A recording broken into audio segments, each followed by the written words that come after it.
Most times when people get killed building their houses, 9 times out of 10, they kind of know the people who killed them.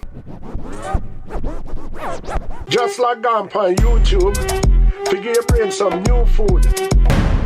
Hello people, and welcome back to the channel. If this is your first time on the channel, a special welcome to you. I ask that you check out the rest of my videos. If you like what you see, give them a thumbs up, leave a comment, but more than anything, I'm asking that you subscribe to the channel. Today's video is titled, Building a House in Jamaica. Is it a life and death decision? Because that's the way most expat, most Jamaicans who are living abroad think. A lot of us, including myself, because I'm a Jamaican and I live overseas. A lot of us are on the fence about returning to Jamaica and building our dream home. Because in the news of recent years, it's started to become a norm that some Jamaicans who have returned to Jamaica with their big dreams to build their new home end up dead. There's no other way of putting it. There's no way of sugarcoating it. And I am here to address the issue because I have my own opinion on the issue. Today, someone made a comment on one of my videos and they were speculating that maybe it's a bigger picture. Maybe the government has something to do with people dying when returning to Jamaica and fear-mongering. That's pretty much what the person was trying to indicate. If I don't have any proof of it, then I can't really say. Speculations doesn't really get us anywhere. If I don't have anything to back that up, then I can't even support that. So what I'm going to do, I'm going to tell you my opinion and how to avoid being dying when you go to Jamaica to build your dream home. Before I give you my solution, I'm going to tell you why I think this happens. Most Jamaicans, when they return to Jamaica, most Jamaicans overall, we like the best of things, but we like it at a ridiculously cheap price. So most Jamaicans rather to opt to John down the road and Trevor up the street and every little handyman that they know that could come together and put a house together. So most Jamaicans will take the route of getting a cheap blueprint of the design of the house they want. Then they go to Jamaica and they get all these handyman who says they can do the job just as any other recognized professional. And that's when problems usually come in, because workman is saying they didn't get this, or workman is saying they didn't get that, or they saying, well, when I gave you the quote, the bag of cement was at this price, and the steel was at this price, and the blocks was at this price, but now the price changed, and da-da-da-da-da-da-da-da. And then that creates problems. There's two sides to this. I'm going to blame the local Jamaicans, and I'm also going to blame the returning resident. So let me first start with the returning resident. These are things that I know for a fact. Most returning residents who's coming to Jamaica to build their house, they have very little respect for the workmen that's in Jamaica. So what I mean by that is usually there are cases where the returning foreigner promises to pay the workman X amount, and then when it is time to pay after the workman does his job, is you want to say blah blah blah, can you wait because my money got holed up in England, Canada or America, and so on and so on and so on and so forth. And then that creates problems. On the other side, I'm going to blame the local Jamaican workmen. The local Jamaican workmen who believe that returning residents have this big bag of money that just can't done. Money can't finish, because we live in foreign for 30, 40 years.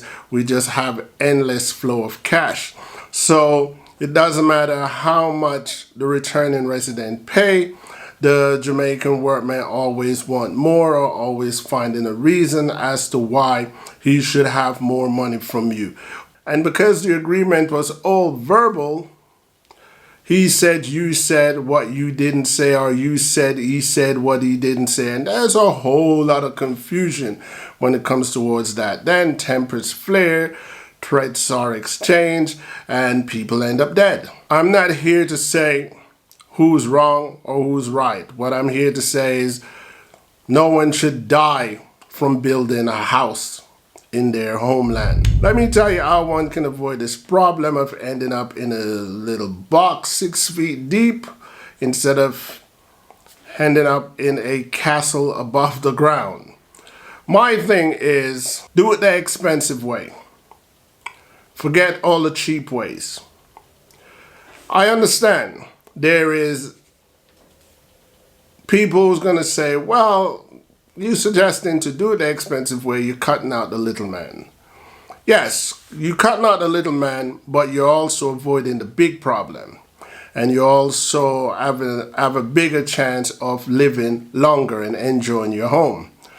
Cut out the little man and do it with a firm. Do it with a construction company. Do it with a firm who is specialized in building homes. So you want to hire a firm who is in charge of the architect all the way down to the laborer who clean up the site. You don't want to have any personal one-on-one involvement with anybody other than the president of the company that you signed the contract with. So you are now dealing with one person who is probably dealing with 100 people. The workman, the electrician, the plumber, the mason, the woodworker, they're none of your concern, and you have no relationship with them. You have no reason to contact them. According to your contract, depending on your contract, I should say, if you agree to pay 50% down until the house is finished or whatever, then that's what you do. You pay your 50% down and you go back to wherever you were and you wait until the house is finished. In most cases, they'll call you right before it's finished for you to have a checklist to make sure that everything that you desired and required is on point.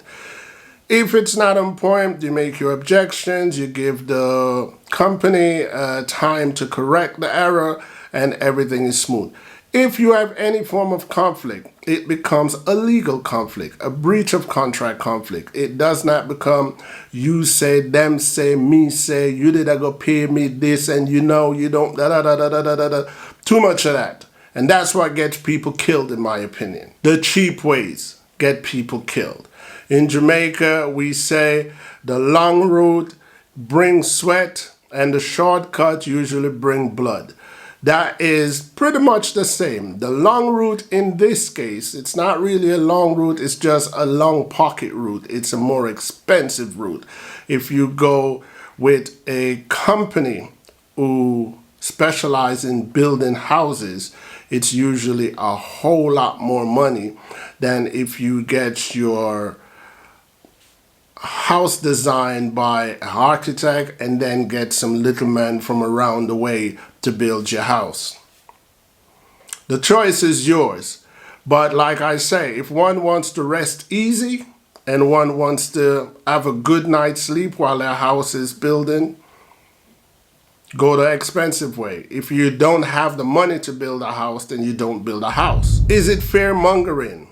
Is the Jamaican government trying to discourage people from returning to Jamaica with their international knowledge and their hefty bank account? Politics and politics, who knows? I don't know, but I can't make a claim like that. That is a big accusation, that is a big claim, and I don't have any evidence of it.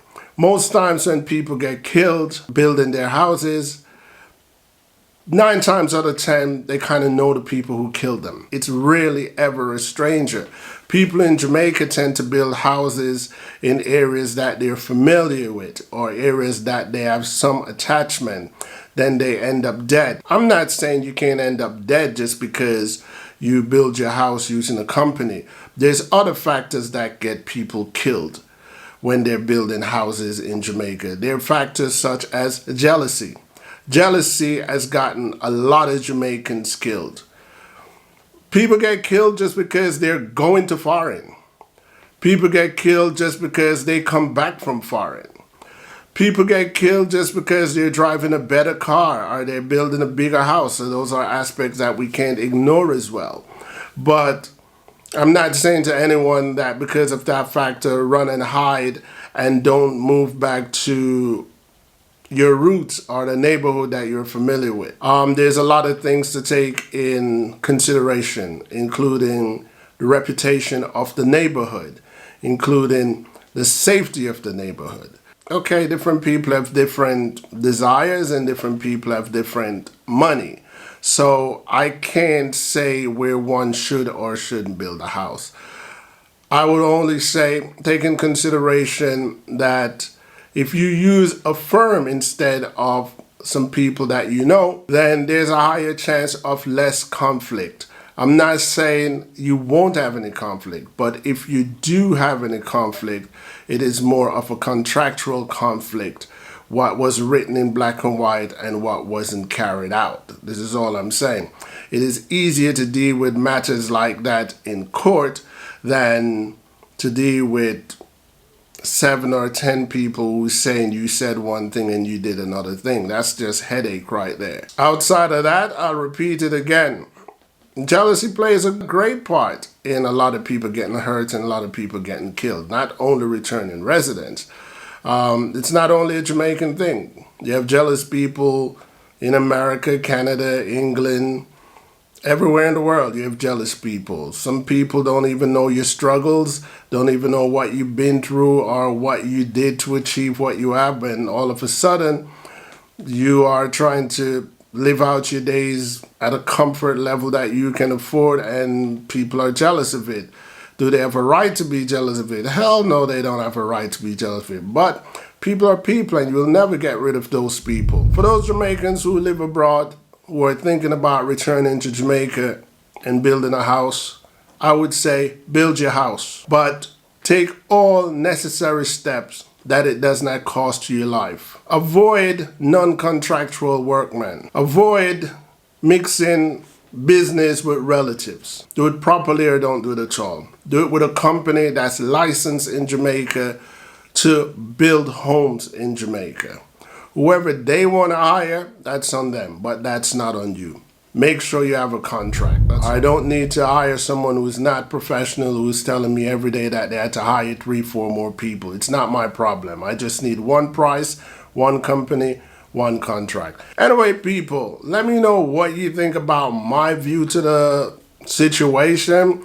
Let me know how you feel about my commentary. As you know, on my channel, I appreciate thumbs up and thumbs down, agreement and disagreement, because at the end of the day, people, each one teach one. We've reached the end of my video, and that in itself is a support that I truly appreciate. Other ways that you can support this channel is by giving this video a thumbs up. But the most important way to support my channel is to hit that subscribe button so you do not miss out on any of my future uploads.